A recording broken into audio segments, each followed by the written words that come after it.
Halo teman-teman, ya di video ini kita akan lanjut pada proses penggambaran untuk modelnya. Nah, kemarin di video sebelumnya kita udah buat define material dan juga define propertinya. Kita sudah atur dimensi daripada kolom, balok, dan juga platnya. Nah, sekarang kita akan lanjut pada proses penggambaran. Kita buka ITF-nya terlebih dahulu. Kita akan gambar kolomnya terlebih dahulu ya di sini. Kita pilih yang ini, quick draw kolom. Kita pastikan propertinya pilih yang kolom ya, karena kita beri nama kolom kemarin. Kemudian kita bisa langsung klik di sini ya teman-teman, seperti itu, atau juga bisa diklik di sini terus di-drag, ditarik seperti ini, kemudian dilepas. Oke, seperti itu bisa ya. Diklik terus di-drag terus dilepas. Kemudian untuk di lantai berikutnya juga sama, bisa dilakukan seperti itu juga. Nah, oke seperti itu ya. Oke, ini udah tergambar semua. Sekarang kita gambarkan baloknya. Kita X dulu yang ini, kemudian kita pilih yang ini, quick draw beam atau kolom ini.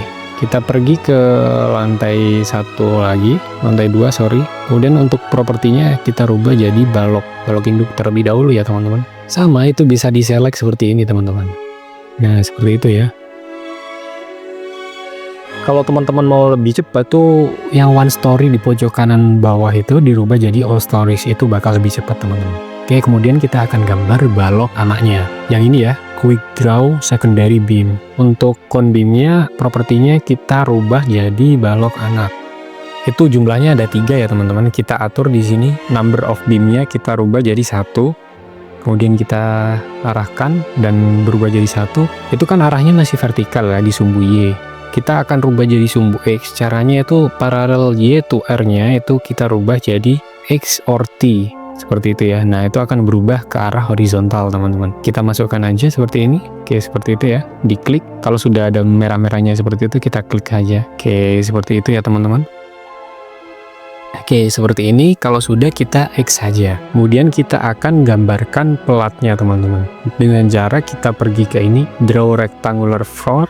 Nah, kita pilih di sini propertinya yang pelat. Oke, ini pelat ya. Kita klik saja dari sini ke sini ya. Atau dari sini ke sini juga bisa. Tapi saranku dibuat per balok gini ya teman-teman. Itu nanti memudahkan pada saat untuk input beban hidup dan beban mati tambahan ya teman-teman.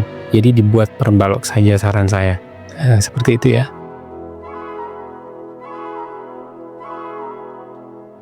Oke, seperti itu ya. Sudah selesai. Kemudian kita klik semuanya untuk di-copy ke lantai-lantai di bawahnya ya. Karena di sini kita gambar di lantai paling atas atau atapnya kita yang gambar.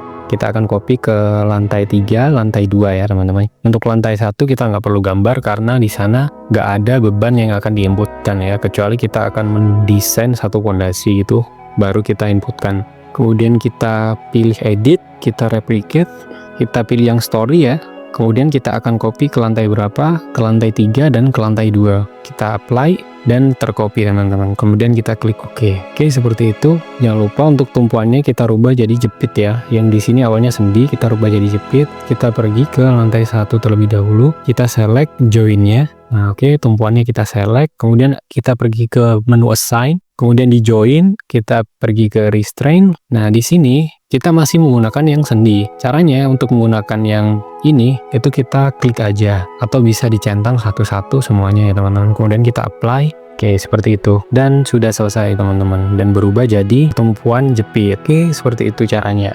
Setelah melakukan permodelan seperti ini, biasanya kita akan menginputkan beban hidup dan beban mati tambahan ya teman-teman. Tapi pertama kita harus define load patternnya terlebih dahulu. Kita pergi ke define, kemudian kita pergi ke load pattern. Nah, di sini itu bentuk-bentuk daripada bebannya ya. Ada beban mati, ada beban hidup, dan kita bisa tambahkan ya untuk beban mati tambahan, beban gempa, beban angin, seperti itu, beban hujan, seperti itu. Kita rubah misalkan di sini super input dead load gitu ya.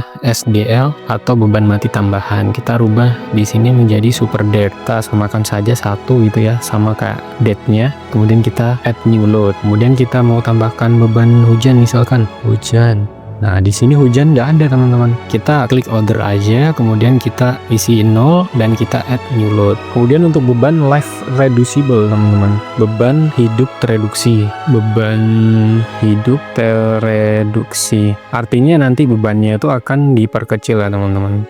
Kita klik di sini, kita buat 0 saja tetap, kemudian kita add new load. Oke, kemudian untuk beban angin dan beban gempa itu teman-teman bisa tambahkan sendiri. Kita klik angin di sini ya, angin seperti itu, kemudian kita pilih wind, untuk ininya kita 0 aja, kemudian add new load. Dan untuk beban gempa itu, kalau gempa kan arahnya ada arah X, arah Y gitu ya, kita buat aja earthquake arah Y gitu misalkan. Kita pilih yang seismic ya teman-teman. Nah ini seismic, kemudian kita pilih ininya 0, kemudian kita isi ininya 0 dan kita add new load. Kita juga bisa buat untuk di arah X nya, gempa di arah X, kemudian kita add new load lagi, kemudian klik OK. Oke, setelah itu teman-teman juga bisa atur di sini ya, di mesh source-nya ini kita rubah. Nah kita di sini modify aja.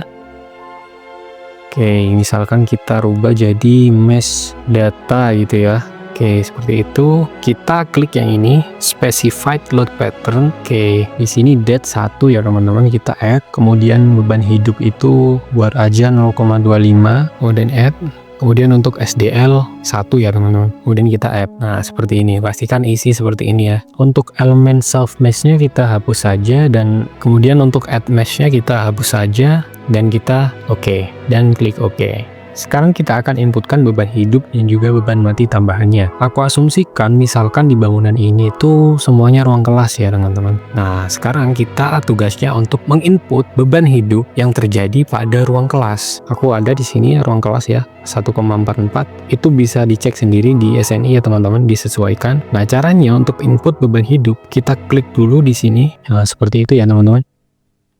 Nah kemudian kita pergi ke sign, kita pergi ke cell load, kemudian kita pilih yang uniform. Nah, di sini kita pilih beban apa yang kita akan inputkan. Beban hidup ya teman-teman. Tadi bebannya 1,44 seperti itu ya, kilonewton-meter. Teman-teman kalau misalkan ruangannya beda, itu bisa disesuaikan dengan SNI ya, itu bisa diatur sendiri sama teman-teman. Untuk directionnya atau arahnya kita pakai gravity saja ya teman-teman, karena arah dari bebannya itu ke bawah. Kemudian kita apply dan oke, seperti itu ya, bebannya sudah masuk. Kemudian kita bisa inputkan di lantai berikutnya. Cara berikutnya adalah kita bisa select di sini, kemudian kita pergi ke properties, kita pilih select, kemudian kita pilih pelat, kita select. Nanti akan terselect semua ya teman-teman. Nah, karena di sini aku asumsikan semuanya itu adalah ruang kelas, maka itu akan mempermudahkan aku untuk input beban.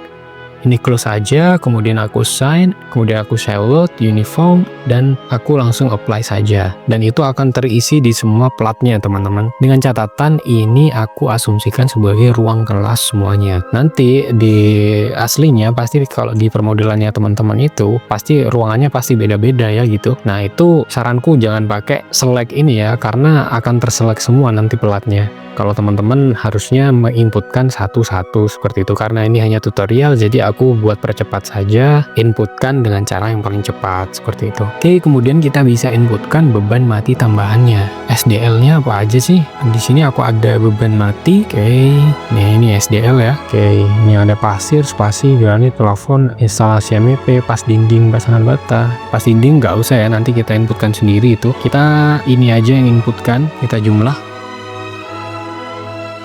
Dan enter. Oke, berat yang akan kita inputkan beban mati tambahannya itu sebesar 0,7169 kN per meter persegi. Kita pergi ke tabs, kita pergi ke select, kemudian kita pilih yang properties, kita pilih slab section, kemudian pilih pelat, select, dan kemudian kita assign di sini, kita pilih cell load, kemudian kita pilih uniform. Untuk load pattern name-nya kita pilih yang SDL, superimpose depth load atau beban mati tambahan. Nah, untuk uniform load-nya kita masukkan bebannya tadi 0,7169. Seperti itu ya teman-teman. Untuk arahnya tetap ke arah bawah sesuai dengan gravitasi. Kemudian kita apply dan oke, seperti itu ya. Kita bisa cek di sini apakah dua bebannya itu sudah terinput dengan benar, apakah dua bebannya itu sudah terinput semua. pertama dengan cara diklik platnya, kemudian klik kanan, kita pergi ke load di sini. Nah, di sini udah terinput dua-duanya ya, beban hidup dan juga beban mati tambahannya. Oke, seperti itu teman-teman. Ya, aku rasa sementara tutorialnya sampai sini aja dulu. Nanti aku akan bahas tentang ini belum load case, nanti ini untuk buat RSA gitu ya. Kalau beban gembanya itu menggunakan RSA, dan kemudian untuk load combination di sini kita akan buat nanti. Oke, tutorialnya sampai sini saja. Kalau misalkan teman-teman suka dengan videonya, jangan lupa like dan subscribe. Ikuti videoku berikutnya untuk bisa mengerti cara penggunaan e-tabs itu dalam permodelan satu bangunan seperti itu ya. Makasih dan nonton.